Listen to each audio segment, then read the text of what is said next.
This is a special edition of Macro Voices with hedge fund manager Eric Townsend, the premier financial podcast targeting professional finance, high net worth individuals, family offices, and other sophisticated investors. Now, for this special edition of Macro Voices, here's hedge fund manager Eric Townsend. Macro Voices All-Stars, episode 110th and final episode of Macro Voices All-Stars was recorded on June 22nd, 2020. I'm Eric Townsend. As I mentioned, this will be our final episode of Macro Voices All-Stars, but we will continue to produce our flagship Thursday night Macro Voices podcast, so continue to stay tuned. We've got Harley Bassman coming up for a terrific interview this week. I want to take just this opportunity to send a personal thanks to Niels Kastrup Larsen, our sponsor at TopTradersUnplugged.com, which has made the Macro Voices All-Stars series possible. Niels put together a terrific list of all of the best investing books ever written. I highly encourage our listeners to take advantage of that. I'll tell you how you can claim your free copy at the end of this episode. Joining me for the final Macro Voices All-Stars is a good friend, Professor Anas Alhajji, who is an energy markets expert. He's the former chief economist at NGP Energy Capital Markets, and he's also a former professor for the Colorado School of Mines. Anas, the reason I wanted to ask you to join us for our final Macro Voices All-Stars is I've been getting so many different views from so many different experts in the oil business about just what this COVID-19 crisis and its after effects, mostly the after effects, are really going to be. Because some people are saying, look, you shut in these wells, they'll never come back online again.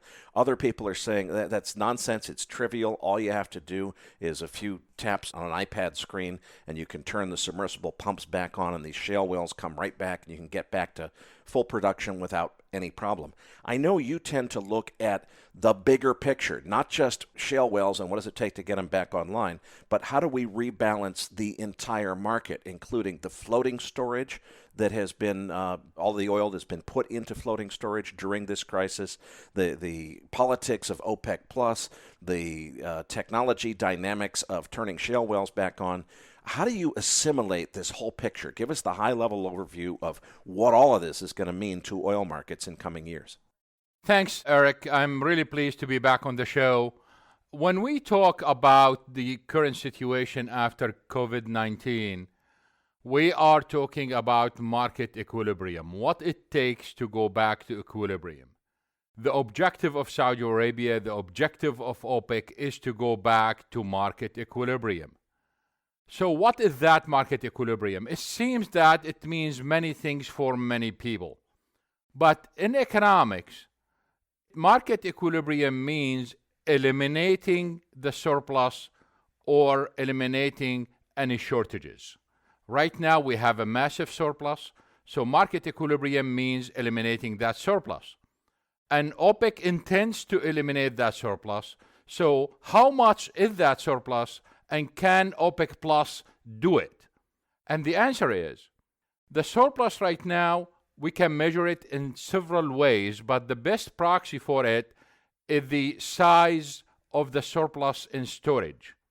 And what we have right now in OECD, so I'm ignoring China for a moment here, we have about 180 million barrels in excess inventories.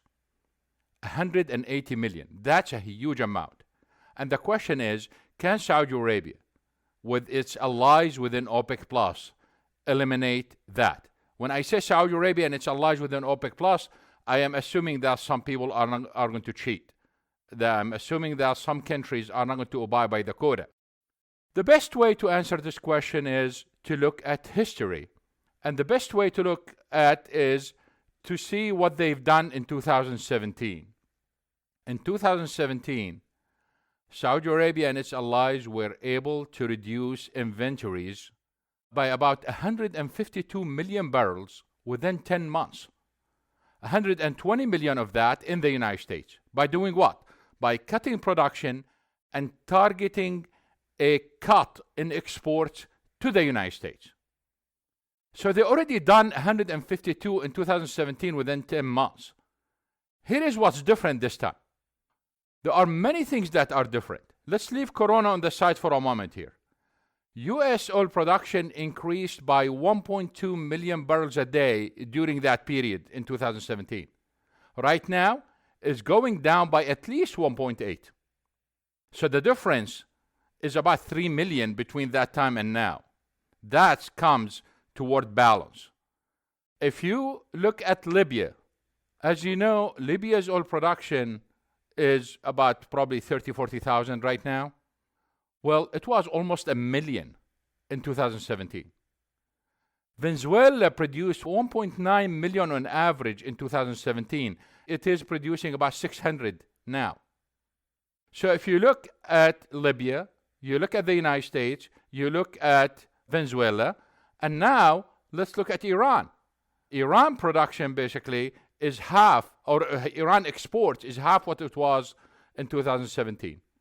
Iraq production is way less than what is predicted to be in 2020.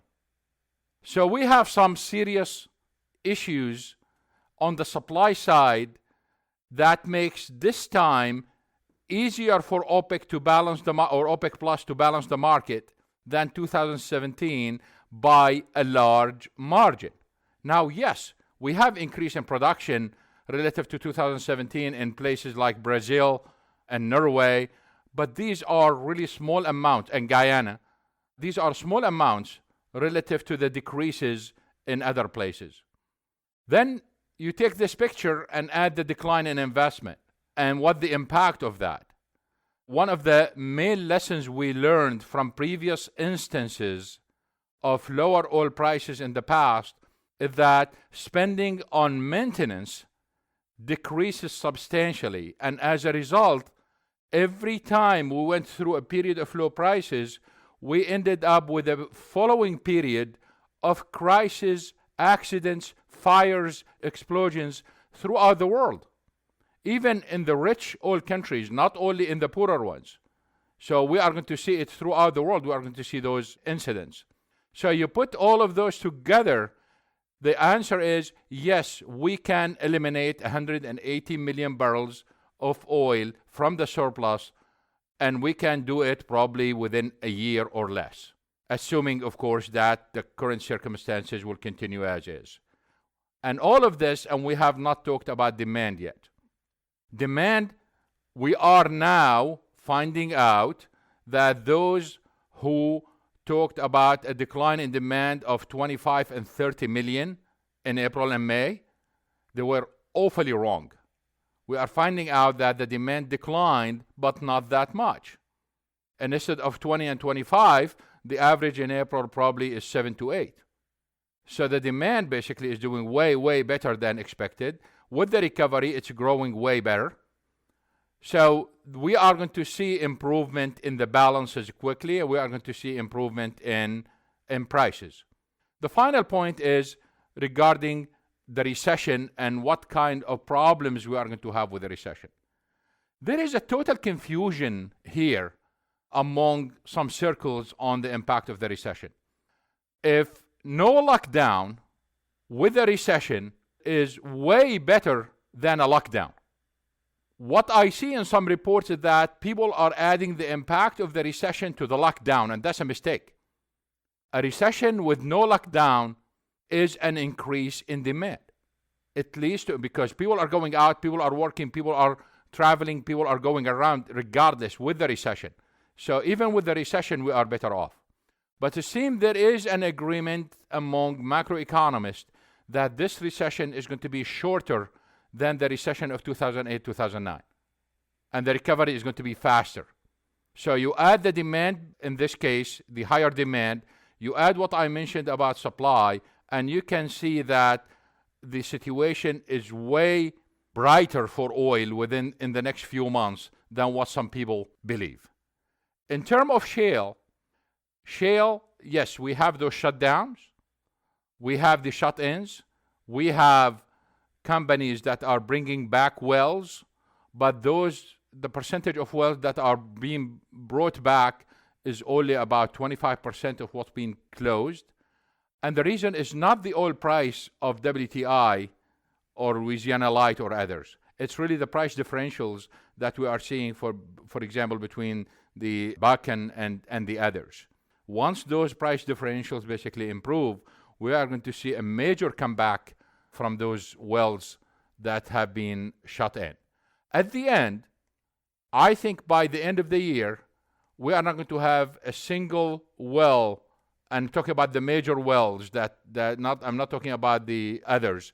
All the major wells in shale will come back online, but we are going to end up with a major problem. The major problem is the following. Historically, as you know, we ended up with a situation where we have major spending in shale, major increase in drilling activities, major increase in completions to compensate for the high decline rates in shale and more. And because of that more, we were able to increase production month after month and year after year. Now we have the reversal. We have a major decline in investment. We have a major decline in rig count that already surpassed the threshold that is needed to maintain production. And as you know, in terms of fracking crews and in terms of completions, we are near zero. So what's going to happen is, because of this mismatch between the investment and the decline rates, we are going to see a major decline in shale production as a result of that, not because of the shut-ins. And that might last for about 2 years. How much is that? I think we will bottom around 9.8 to 10 million. That's for U.S. oil production. And then we are going to see a recovery. I strongly believe that we are going to have multiple peaks in shale. So this is not the end of shale. In fact, the shale probably is better off being kind of slimmed down a little bit. It's better for its health in the future and better for the companies and the investors. Okay, Anas, so it sounds like your view could be summarized to say that the massive imbalance in the storage situation in the oil market that was created by this COVID-19 crisis will take about a year to burn off, but it can be burnt off and will be burnt off and will be resolved.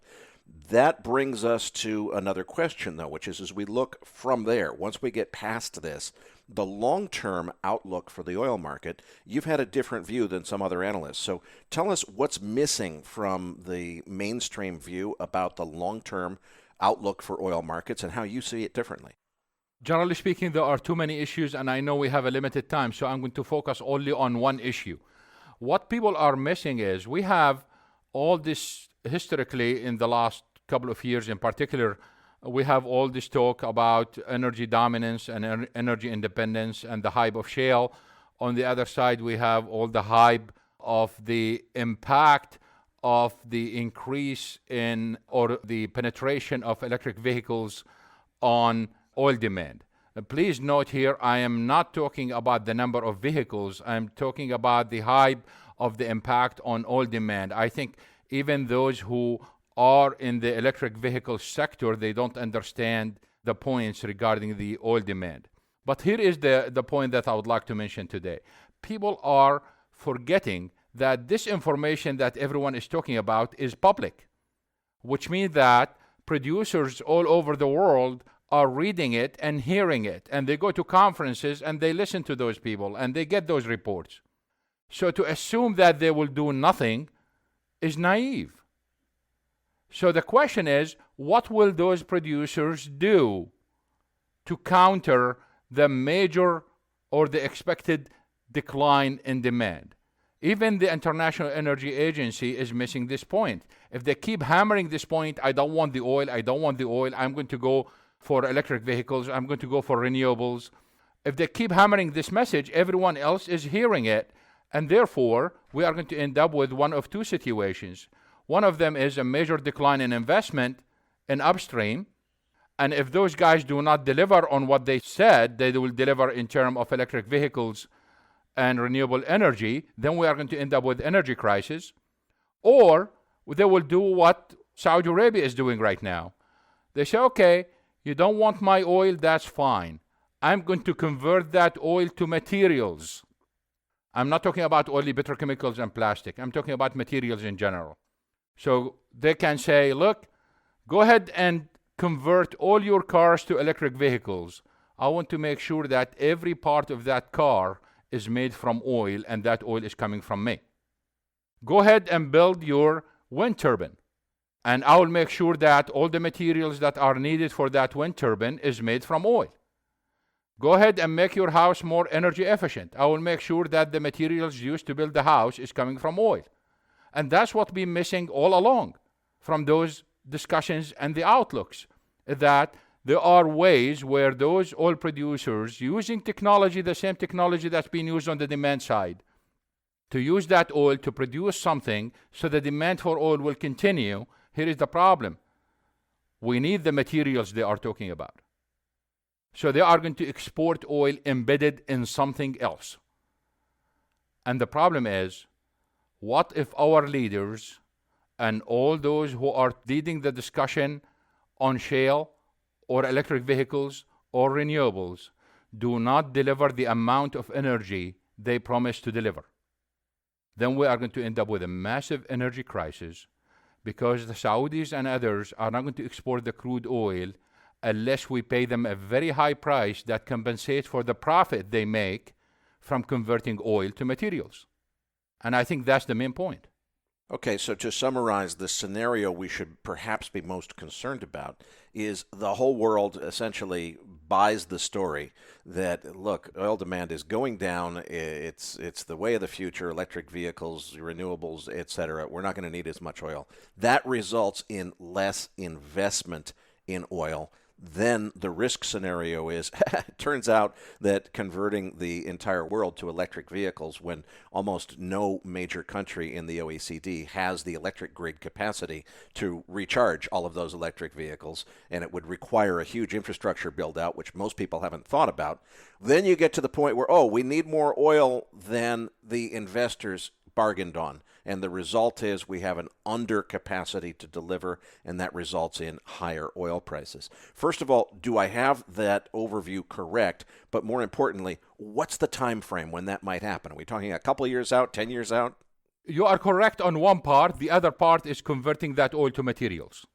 Okay, but if that risk proves out, that it turns out we didn't have as much oil as we needed, and it results in an energy crisis where there's not enough oil to meet demand, and there's not enough capacity to produce more oil because of underinvestment, what's the time frame that risk exists? Is it 2 years from now, 5 years from now, 10 years from now? No, we are talking about 10 to 15 for this one. Okay. But we have another energy crisis coming up shorter than that. That's within the 2 to 3 years from now, simply because of all the shale issues on one side and the decline in investment on the other.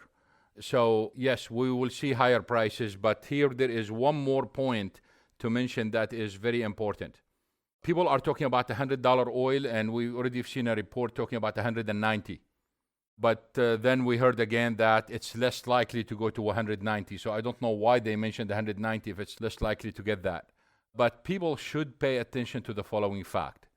In the United States, we have rules and regulations that govern the use of the strategic petroleum reserves. Other countries who are building strategic petroleum reserves do not have similar rules and regulations. What that means is, in the United States, the president or the Congress or the government is prohibited from using oil from the SPR to manipulate oil prices. But other countries can. And therefore, even the idea of reaching $100 becomes very difficult under this scenario. So the large increase in prices goes in 2 stages. The first stage is to 80, when other countries are going to use their strategic petroleum reserves to sell their reserves and make money, because they already bought those at $10 and $20 and $30, and to prevent the increase from prices. And then the second stage, basically, after that, is to go to 100 or more. But it's very hard to see oil prices going above the 80, of course, plus minus 5 here, because of other countries using their strategic petroleum reserves to manipulate prices. Anas, I can't thank you enough for a terrific final episode of Macro Voices All-Stars. Before I let you go, please tell our listeners who are interested in following your work how they can do so. Of course, I am on Twitter. That's my multitasking chores most of the time. I always post things on Twitter while I am working. My Twitter handle is at Anas Alhajji, which is my first name, last name.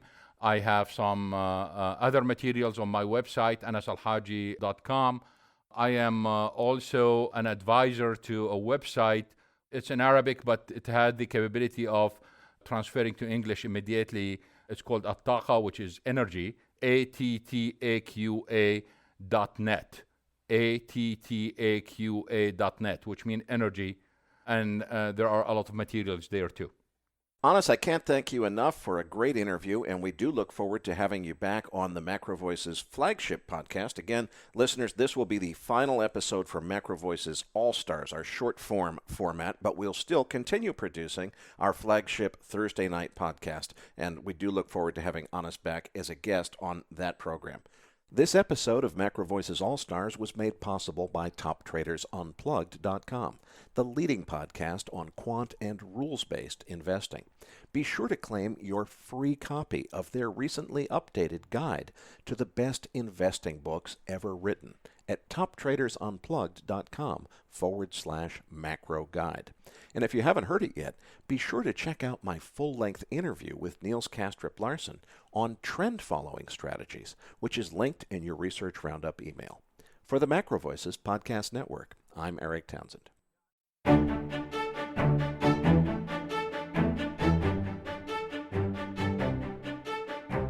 That concludes this edition of Macro Voices. Be sure to tune in each week to hear feature interviews with the brightest minds in finance and macroeconomics. Please register your free account at macrovoices.com. Once registered, you'll receive our free weekly Research Roundup email containing links to supporting documents from our featured guests and the very best free financial content our volunteer research team could find on the internet each week. You'll also gain access to our free research library. And the more registered users we have, the more we'll be able to recruit high-profile feature interview guests for future programs. So please register your free account today at macrovoices.com if you haven't already.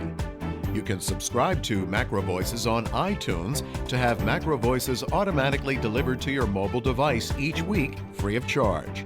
Macro Voices is presented for informational and entertainment purposes only. The information presented on Macro Voices should not be construed as investment advice. Always consult a licensed investment professional before making investment decisions. The views and opinions expressed on Macro Voices are those of the participants and do not necessarily reflect those of the show's hosts or sponsors. Macro Voices, its producers, sponsors, and hosts, Eric Townsend, shall not be liable for losses resulting from investment decisions based on information or viewpoints presented on Macro Voices.